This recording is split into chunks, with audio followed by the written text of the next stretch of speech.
Are we good? I'm just going to start then. I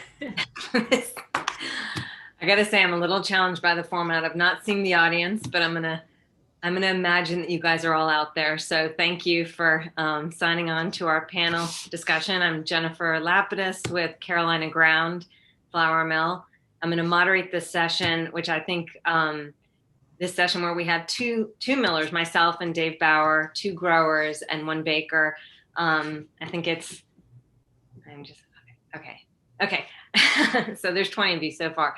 I think it's especially appropriate to have the miller as the moderator, as we stand between the farmer and the baker, those using the grain, and are the ultimate middleman. I think that I had tuned in a little bit yesterday and heard some of the challenges from the farmer end and from the cook's end. So it was really interesting about regional grains and working with regional grains. And, you know, didn't hear anything from millers. So, which again is that like challenging piece where you're trying to bring it all together. And so, creating a diversified grain shed is a whole other level, because we're taking an old system and trying to make it sustainable and trying to make it regional, where you know, it's been a pretty long time that we've been you know, looking at a centralized, vertically integrated grain system that was coming from the Midwest, and the baker is interacting with maybe a miller or maybe just a distributor, and the farmer is interacting with maybe the grain elevator, the feed operator, or, you know, there's no interaction between all three. And so the regional grains movement has been a really exciting event, not only in bringing these pieces back together, back to our community, but also in bringing flavor and understanding and, you know, both the challenges and the rewards.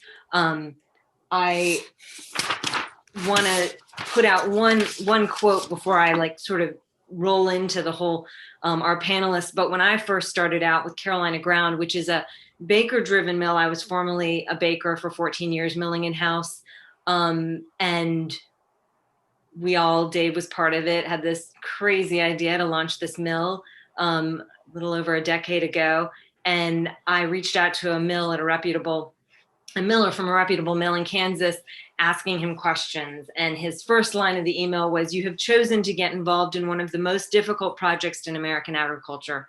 So just wanted to put that out there because it's true. One of the major pieces with grain, something that you can't just harvest and offer to your customers off your tailgate. There's so many elements post-harvest and handling, is the relationship piece. It's huge. Coming from the milling end, my relationship with our growers and those using our product, but more so than that, post-harvest, cleaning, storage, safety pieces, mycotoxins, there's a whole slew of issues. And then, you know, just taking it down to the seed also. So what's interesting about this panel that I've pulled together is I think that it really speaks to kind of various aspects of how one can approach this on a regional level. And I don't think that there is one way that's the best way. I think that with Carolina Ground, we're, you know, able to kind of serve a lot of wholesale bakeries and do some retail stuff, but we're, you know, we look different than Farm and Sparrow, which is much more diversified, flavor driven, even though I'd say we have a lot of flavor in what we do. Dave takes it to a whole, Dave is next level. Dave was a next level when we were baking, and now he's next level as a miller. So anyways, I'm gonna sort of pass this on to Dave, because I'd love to have him speak an introduction to what he's doing and what drove him to do what he's doing, and sort of the avenues that, you know, why don't you just sort of roll into, you know, because I know just from my end, it was about closing the gap between farmer and miller and baker, and hedging ourselves from the commodities market that had really made it challenging in 2008 for bakers to bake. My feeling, and I'm going to let Dave fill this in, is Dave has always been driven by flavor. And of course, we all want to see the flavor, but for Dave, it has seemed like it has been just the penultimate driving force. So I'm going to let you speak. Okay. Yeah. Well, my background it's sort of how I got into this reflects what Jen was just talking about. In that when I was younger and before I really became a baker, I got to work with some really great organic farmers in the Midwest. And I also got to work in some very kind of like, I guess ahead of their time, inspirational early farm to table restaurants. And, it was that situation where like every vegetable and flour and cut of meat that came in had a history and a story. And, just a phenomenal quality. And then as I became a baker and I was a baker for some of these places, that was kind of where the process stopped. As the baker, I'd get a big bag of, just old factory kind of warehouse white flour to work with.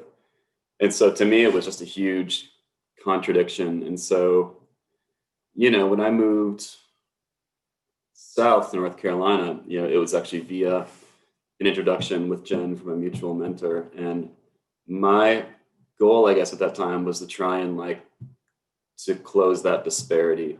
So I knew I wanted to work with farmers somehow and try to see what, a seed to farm to mill / bakery formula would look like. But I had no way to do it because in the Midwest at that time, growers that I knew were large, as tends to be the case in the Midwest, growing, anywhere from 1,000 to 10,000 acres of wheat. So if you say to someone, can we try growing out the seed?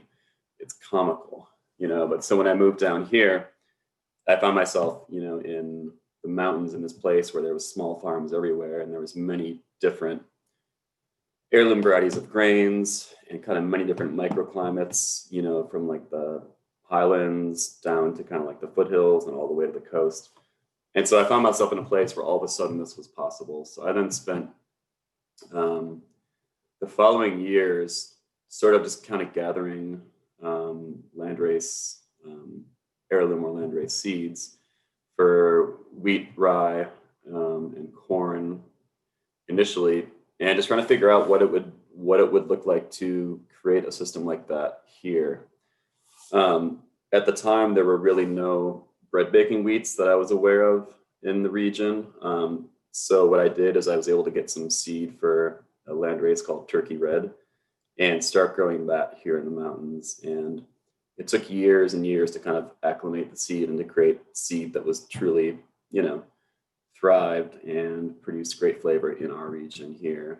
And at the time, I wasn't aware of a lot of the breeding that was going on at NC State and other places. So, Jen and I's mills kind of took two paths there, and that she worked really closely with some of the breeders at NC State with some of the newer varieties they were working on. I kind of kept doing my project of growing seeds and trying to kind of propagate them amongst small farms around the region. And what I'd say our biggest focus was trying to have seed selection and hence seed maintenance and cultivation be taking place on a farm level, not in an institutional level. So, we would choose landrace varieties of grain, which are genetically very flexible, very viable, but they're very, they're ever evolving essentially. And to place them onto farms around the region. And then at that point, work together with the farmers to select seed on the farm. So eventually you're getting all these different iterations of, say, Turkey Red or Tuxpangia maize that, reflect the different places they've been grown and reflect the farms that they're on. And then my job is to kind of gather all those things back in and try and create, products for, bakers like Grace or other folks around the region to work with so they can experience that sort of terroir. Dave, I know that, so Ann and Aaron are from Gaining Ground Farms and who, you all have a 12-acre vegetable farm and you started growing grain about 5 years ago. Did this relationship begin? Did you all start growing the grain because Dave asked you to do that? Or was it the other way around that you took an interest? And I can't remember the story for you there? I remember when I gave you a bunch of seed. Our journey with the wheat, I guess, really began with growing all those trials for you, Jen, like way back, I don't know, in 2005 or 6 or something like that. And so I continued to grow tiny plots of that stuff for a few more years. And then we approached Dave when we got more land about starting to grow harvestable amounts of small grain. So we started with the turkey red and then moved into growing a type of rye and a bunch of other wheats as a mix. And we're also growing the Tuxepeño corn, like a real small plot of corn. And this is for seed or for consumption? Both. We save seed and plenty of it gets eaten as well by humans. And can you speak to the value that it's added to your farm or the challenges that it has posed for your farm? And or you got that better than I mean, the challenges is just kind of getting good at something else. I mean, we're a diversified vegetable farm. That's what we do. You know, we've got about 12 acres in vegetables. And so adding this in at first was pretty scattershot, and I feel like we're slowly getting better at it, and it's folding into our operation better. Just as far as like the rotation, it fits really well now. We're growing about 2 acres of you know, the different kinds of wheat and rye, and then, you know, so it's about 1/6, and then it works well in the crop rotation. You know, we're putting crimson clover in with it, you know, and that helps well for the vegetables that are following after. And then also we've started to bale the straw, which, you know, clean organic straw is hard to find. And we're using that in our hoop houses, and stuff like that. So it works well. You know, the harvesting comes at a time when we're pretty busy with everything else, and that's like a drawback. But yeah, it's been a great, you know, addition. that's really cool to And hear. your seed has improved over the years too. I mean, I think from the time you first started to where you are now, there was years of getting your seed to kind of, you know, getting it better in quality, better adapted to your farm. And I think that's been a big improvement for you guys too, right? I'd say that's true. Right. Yeah. I mean, yeah, we've focused on it more, and yeah, definitely. I'd say the one thing that, like, you know, the thing that we struggle with is being as small as we are. You know, we harvest it with like an all crop combine, and then we run it through a seed cleaner, but, you know, not really a grain cleaner. And that's a hurdle for us. You know, I think, well, or, you know, Dave, you could probably speak to that better than we can, but like what we're giving you is that bit of it's tough. I mean, yeah, I think for a very small farm like yours, you do a great job and you do what you can do. I think the challenge for grain growing, both on your scale and both on the scale that a lot of Jen's growers work with, it's not like growing it is half of it, and then it's the infrastructure, it's the cleaning, it's the processing, it's the storage, it's dealing with insects. I mean, that's the whole other kind of quiet hidden aspect to grain growing. And so I think, you know, just like there's challenges on a large scale, you know, in a small farm like yours, it's the same thing. It's how do you find small enough equipment to work with, or how do you retrofit equipment, you know, that isn't necessarily made for your purpose, but you have to be creative the way that farmers your size often do. For sure. And I think it's interesting to have Garay on this panel, Garay with Hilltop Farms and up there in Dayton, Virginia. I had the benefit of visiting Garay and seeing his farm, and it's insanely beautiful overlooking the Shenandoah Valley, and is incredibly diversified in terms of it's the kind of plantings that I'm used to seeing maybe on a no-till conventional farm, but they're doing this organic, so it's regenerative organic with a lot of I don't want to speak for you, but I did see daikon and different roots in there as your cover crops, but your I first met Gary because he was looking for a market for his buckwheat. And Gary, if you want to sort of, your size is fairly small for a grain grower. You're 75 acres, but much bigger than what Ann and Aaron are doing. And I know that you all have been farming for quite a while. Can you sort of speak to the evolution of your farm and also the value of grains? Has it always been a grain rotation farm?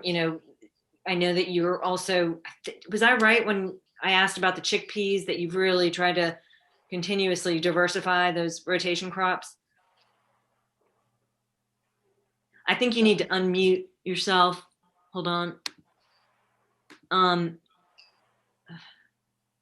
You're muted.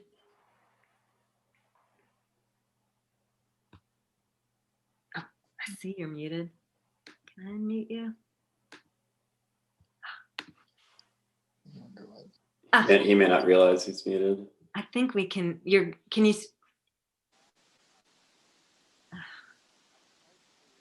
really want to hear what you're saying.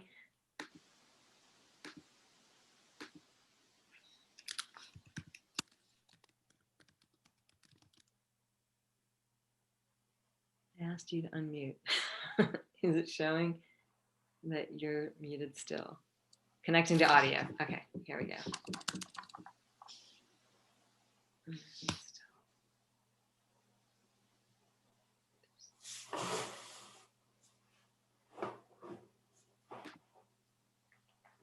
Okay, we're still not hearing Gary.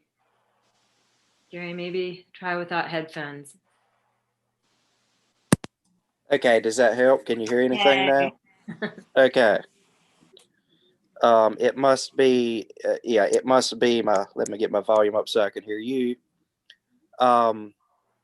Yeah, sorry about that. I don't know what's going wrong. Apparently I haven't used this set of headphones for a microphone for a while. So can you hear me fine now? Yay. Yes, very good. Okay. It's, now I can't hear anything from the other end, but anyhow, yeah, sorry, that got me a little bit sidetracked.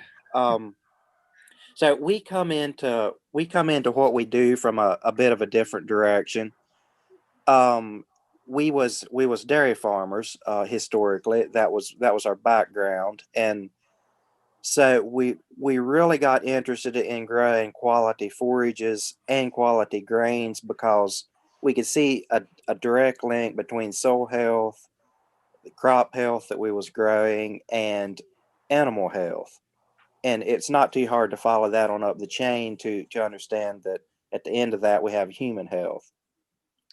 So we got started on a journey probably 20 years ago, moving towards trying to understand what we was doing agronomically, our cultural management practices, just trying to learn everything we could to move us towards a more healthy end product is what our goal has been. Something like we're organic. We kind of come through the back door on that. Our goal has been to produce things that is healthy enough to resist funguses in grains, let's say, resist funguses, viruses, molds, even insects, up to and including weevils.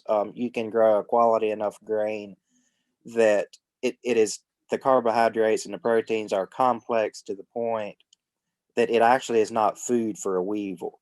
Now, we haven't always been successful at that. We're learning, we're growing, we're trying to get there. So that's kind of the background. That's how we got to organic production. It wasn't as much we decided we wanted to quit using poisons because of the poisons, even though that's a very legitimate aspect of it. We wanted to grow food healthy enough that the nature's garbage collectors did not see it as food. We wanted it to be food for us. So that's the backstory. And through that, we've learned, cover crops is obviously fits in management practices. We try to do minimum tillage, partly because of our soil type, partly because of we live in a fairly rolling area. and it's just not environmentally sustainable, nor is it good for your soil structure over time to be over tilling. So that's moved us towards minimizing tillage. Obviously, with organic crop production, grain production, we still do, there's necessary tillage that we have to do. So that's sort of the background. That's how we approach it. Mineral balance, cultural practices, which includes cover cropping, paying attention to what crops like to follow, which species like to follow other species. Almost everything likes to follow buckwheat, for example. You get a boost in yield and in health in almost everything we've seen following buckwheat.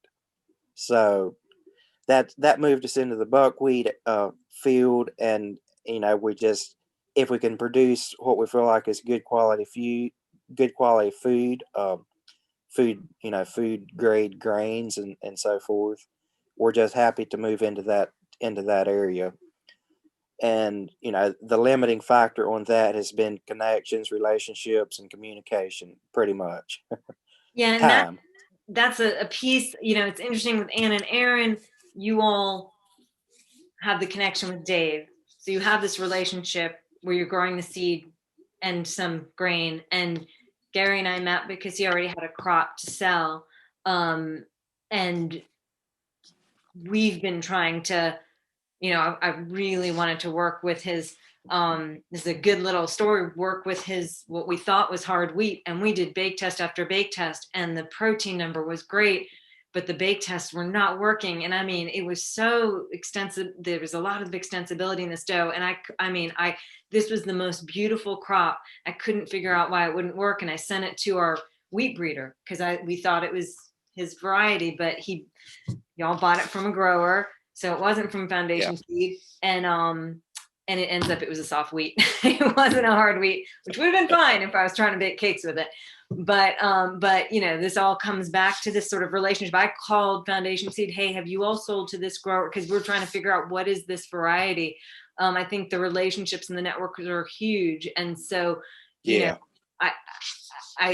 was excited partly to get the panel together, to get all of us in the same room, because, before this panel, I got a call from a miller out in Arkansas, Arizona. And it's like, oh, I got to talk to this guy, because these networks on micro levels and macro are just key, in the relationships.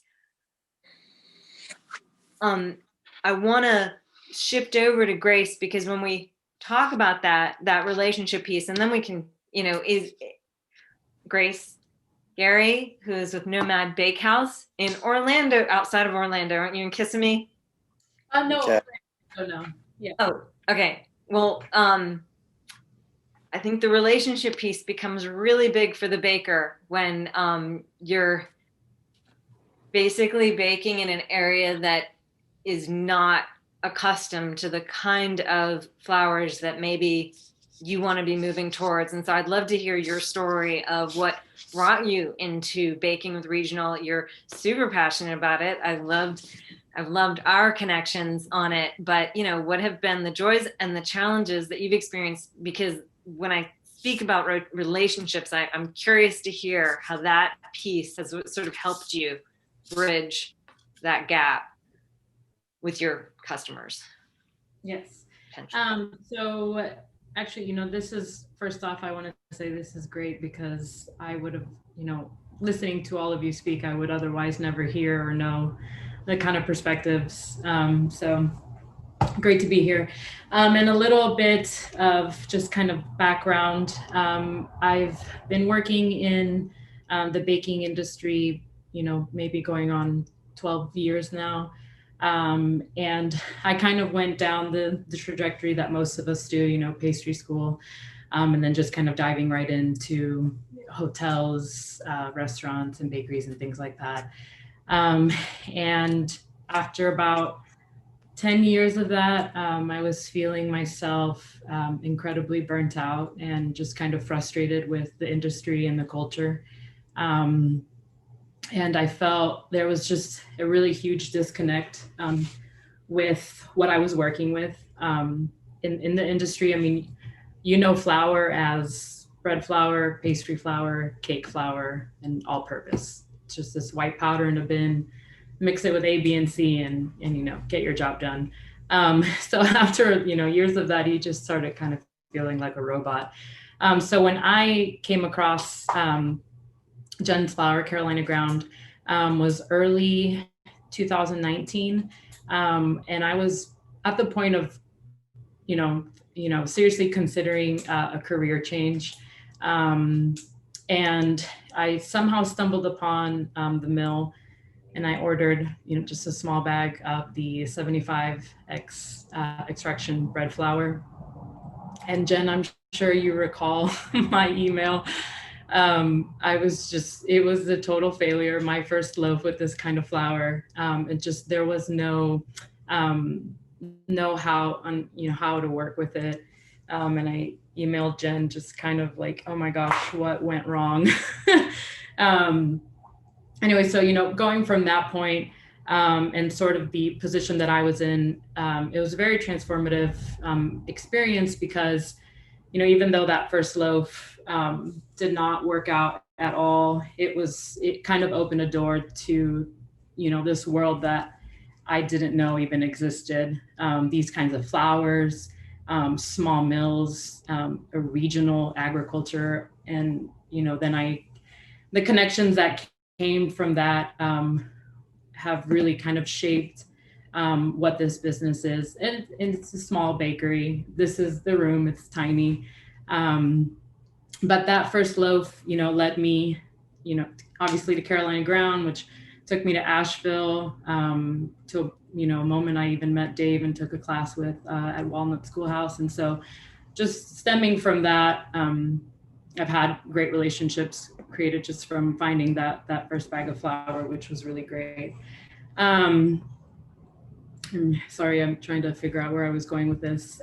So I think at some point, kind of touching base with Baker's perspective on it, as I personally felt that there was no purpose behind what I was doing. It was just kind of clock in, clock out, do the work.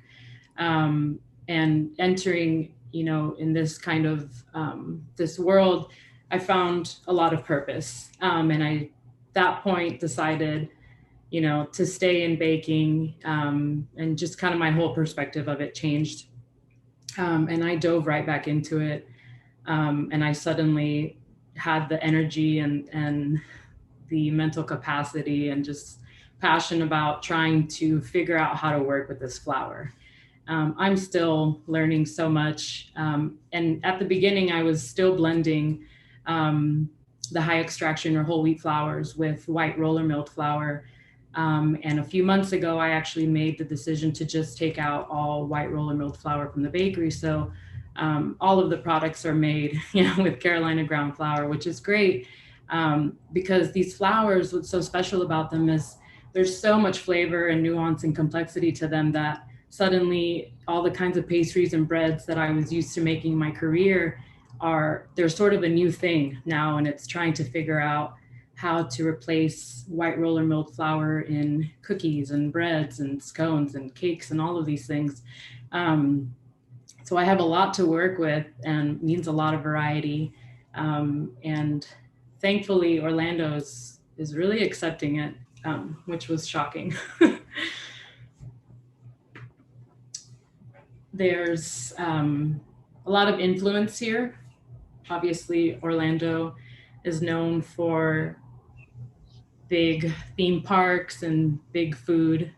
So it was a challenge at the beginning trying to introduce these kinds of breads to my base. But maybe this will be what I close out with.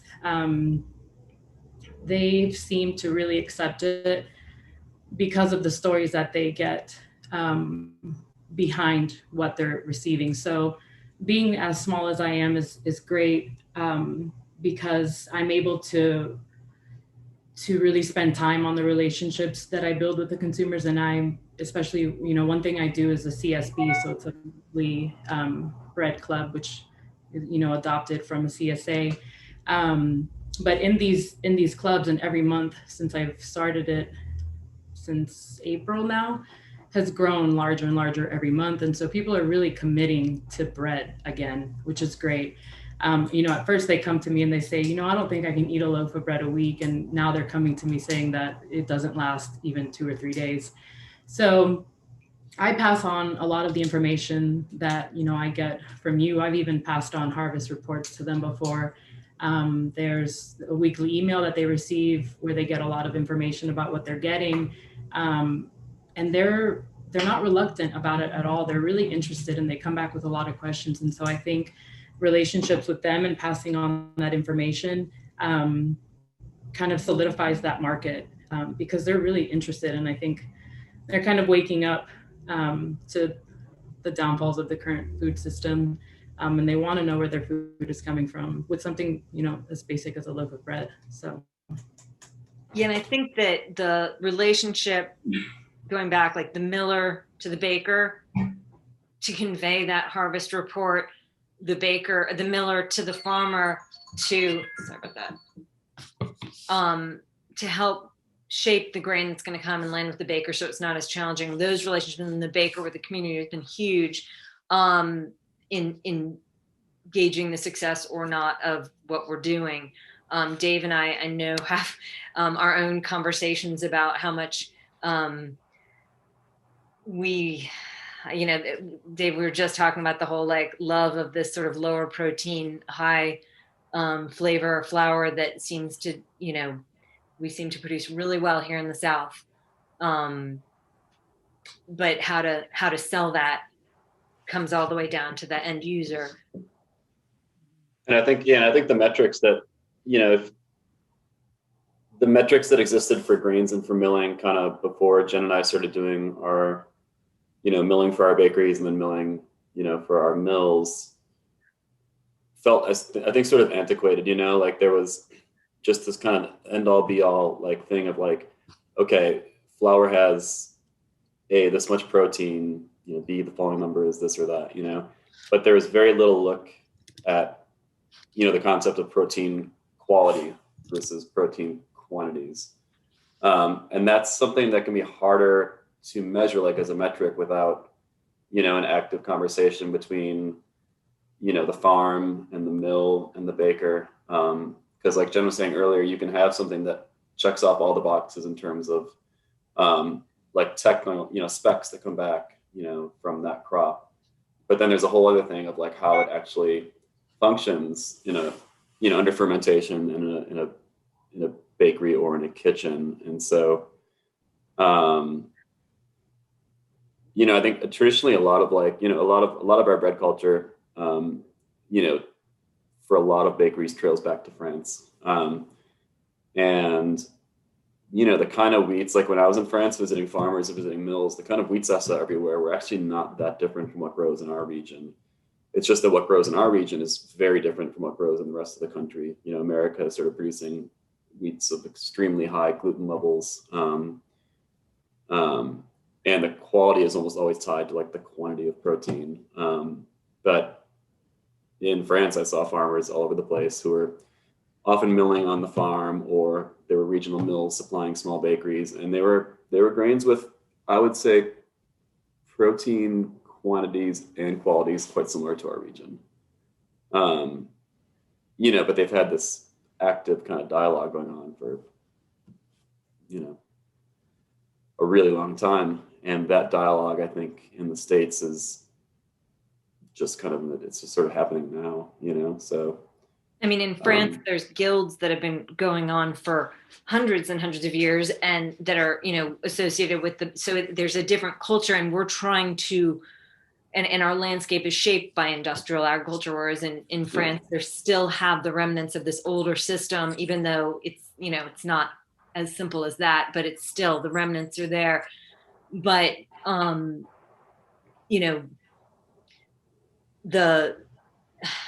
feel like we should start answering questions, but I really appreciate that piece that you're speaking about, because I do feel like it's kind of up to all three of us, the baker, the miller, and the farmer, to be able to push forward those sort of the aspects that very much speak to the region that we're in, It wouldn't serve Gary or Ann and Aaron to grow varieties that, they're fine on a good year, but totally challenged on a disease year. And that hurts the relationship to the miller if we're asking our growers to grow things that, might profoundly fail because, Dave, you've done it in a way that has been so interesting and so intelligent in terms of, a very clear trajectory from developing, the plasticity of, those, phenotypic plasticity, the ability for those grains to adapt to the area where you're having them grown, and then following that whole story through of the different tones of flavor, that you're attributing to that region. But we do have some questions that have rolled in, and luckily some people have answered them. So thank you guys. But Grace, do you see, there's the question, do you have any tips for another baker, for baker's first loaf for working with fresh flour for the first time? Is it best to talk to a miller producer if possible? No, talk to the baker. Do you recommend trying to a bit of variance, doing some testing at first? So there is a kind of culture of bread, and this is like tied to the social media of the sourdough world. And so any tip I can give for your first loaf with this kind of flour is hydration. There's no need to use too high of a hydration for these kinds of flours. I've noticed that they just can't handle them. I'm trying to see, that's what they're asking, right? Tips for the first loaf. Sorry, I can't find the questions.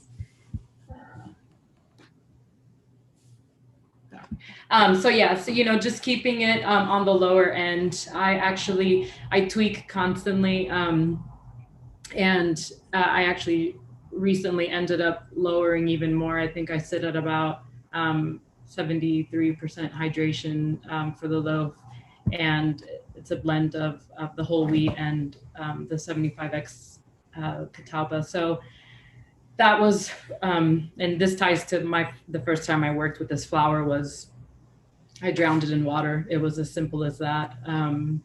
And just working off of that and seeing how much it can handle. I think you can go really high when you're working with white roller milled flour. And just those things don't apply, and you kind of just have to throw out everything you think with what you've learned with working with roller milled white flours versus how you would tackle working with these kinds of flours. I'm not sure which order to. There's a couple questions that, Gary, I feel like were Ann and Aaron. Do you all see the questions? Samuel Rose asks, since actually growing the wheat is several steps in the supply chain from the consumer, do you see opportunities for farmers to earn some of the increased value when they adapt regenerative methods in production? So I'm assuming we're talking about diverse crop rotations. Do you all want to speak to that?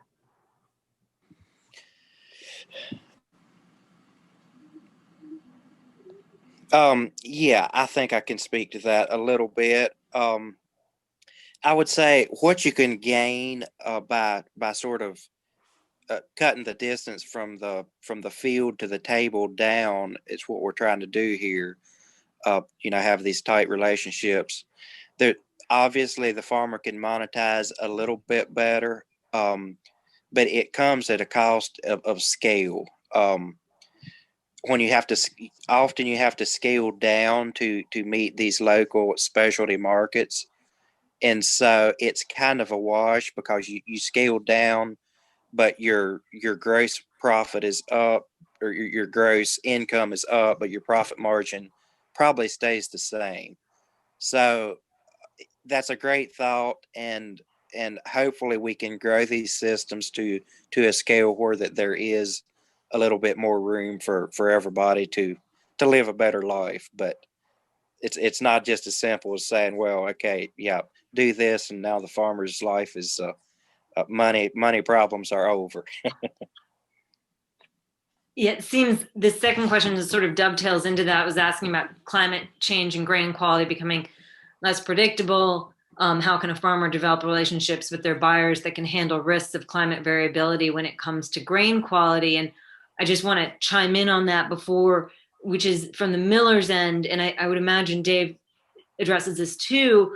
Part of building a regional grain shed is also not being like the system that was before us, which was, yes or no to a crop. But, I'm working with, for example, like Garay, hey, I want you to grow this. The quality doesn't come out with what we need. Well, let's look at some other, alternative markets, and having a good network of alternative markets. So, which has been, this is the long view. This is like, we're so early on and we're almost a decade in, but understanding, what is a good secondary market for a grower, or diversified markets, so that, or even diversified use of product, so that the farmer isn't left high and dry. But do any of you all want to speak to that as well? You go ahead. Zoom meetings, you gotta love them. Yeah, I would go. I would suggest that once again, growing a healthy plant, building your soils to grow the type of plants that we want to grow, the type of quality we want to grow, is naturally going to be much more resilient to the type of soils that a lot of us see, especially in the southern region. Those soils can be improved to withstand as much climate variability as we have traditionally had. I don't see, from my perspective on the farmer's end, it all comes down to management practices and producing a soil that will grow a quality crop even in a tough year.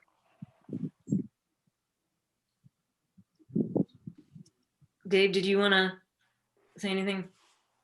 Yeah, I guess I was going to say, I think that's one of the somewhat promising things we've kind of uncovered with our seed work is the level of adaptability in a time where weather patterns are becoming more extreme and unpredictable. One of the main varieties that is kind of at the heart of our mill is a landrace maize corn called Tuxpeño. We've started having farmers, take on seed and grow that everywhere from the coast to the mountains where Ann and Aaron grow it. And it was one of those examples of kind of like looking to what folks had figured out in the past who already, lived in places with extreme weather variabilities, because those patterns are now becoming regular in regions like ours, and everywhere really in the world. So like this variety of maize we work with, traditionally was kept alive in various areas around Central America because it was famous for being able to withstand, hurricane winds, flooding, very extreme kind of conditions. We had a farmer on the coast that we were doing corn crops with, and it was like every 2 or 3 years, it was just like, we'd talk in the fall, and, a hurricane would come in, crops would lay down. That was it, kind of done for the year, start over. So when we started doing this variety on his farm, the hope was that this was a variety that would show resilience under adverse weather conditions, but then Hurricane 4 or Category 4 hurricane came blowing through, and I just, I was out of town, and I was like, well, there it goes again, no more corn for the year. And they called me and they said, you'll never believe it. Like in the 3-county area, this is the only corn crop that's standing. We just canoed out to the back of our farm to harvest seed years. There's water up to our ankles, and the crop is standing, and it's actually really good. And it did not produce a crop with molds or moisture damage that year. That's a great example of the value of regional grains economy, and right. What all of this. I mean, we had a similar, which was not the same, but having a grain crop come off, the farmer didn't even want to give us the sample because it had been just terrible drought. It looked so bad, and he was embarrassed by it. Come on, just send me a sample. Well, you know, it was really lovely quality grain because the drought caused the protein to just kick up, and also our southern heat, it just gave this really rich flavor. So we just had him clean it extra, like the cleaner just turned up the air so we could blow out the shriveled stuff. We got a really interesting crop that year, and the farmer got more than he would have at the feed market, you know. So you know, those navigating pieces that you can't do if you're a huge system, you know, it seems to be to our benefit, even though to me, you know, the size that we work at is intimidating. But you think about, you know, Garay, 75 acres, that's a small farm in the world of grain. Oh, sounds like we're getting kicked out of our room. So our time has come to a close. I want to thank everybody. I hope that the audience is smiling. I can't see you, so. You'd like 5 more minutes, that works. It was just the, okay. Then the next one will start. Okay, well, I'd love to hear if Anna and Aaron or Grace have anything else to contribute, because I'd love to. Lost. Yeah, I guess, you know, just to add on a little bit for any bakers out there, you know, there's a really great opportunity to really commit to this kind of system and working with these flowers, and hopefully, you know, having experiences with them and hoping that this kind of forms, you know, maybe like a more responsibility for us to play our part in this kind of movement toward a new system. There's a lot of information for these kinds of flowers out there. So I suggest, you know, any bakers that are listening to really reach out. This sort of the use for these kinds of flowers tends to be really common, I'm seeing, in cottage bakeries. So these really small operations, we're having the opportunity to be able to commit to these kinds of flowers. So reach out, you know, if anybody has any questions or is just interested in what it is working with these flowers, myself or any other baker in whatever region you're in can definitely help out. So that's all I got to say. Yeah. Mm-hmm. Anyone else have anything else to say? I can see that Aaron is just like falling off his cherries. Like, I have so much to say.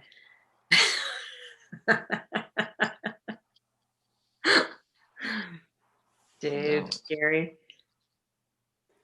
It's probably more than you could dive into it. Ann and Aaron, maybe would you have like a minute to talk about, like, so you guys have bottomland, you know, and you've got some really rich soil, but you've also got, you know, flooding and water issues that happen for some of those areas too, which for grains can be one of the tricky obstacles. Do you want to say anything about how you've been able to navigate like grain growing and sort of the unpredictability of rainfall and seasonal floods and such?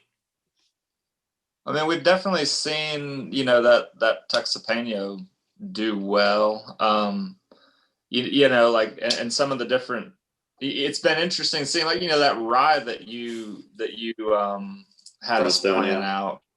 Mm-hmm. Yeah, I mean, that did amazing with all the rain. But then, you know, trying to combine it was a nightmare because it was 7 foot tall. You know, so like we won't grow it again because of that. But but yeah, I mean, we've definitely seen that, and I do think, like you were saying earlier, that our seed, the turkey, has come along. So yeah, thanks for having us, everybody. Thanks, Jennifer. Yeah, thank you guys all for coming together. And yeah, so all right, well, we're gonna sign off and give them our room, but I hope we all come together in real person when it's not a pandemic. Yeah. Keep up the good work. Hey, all of you, keep up the good work. All right. Yeah. Bye. Bye.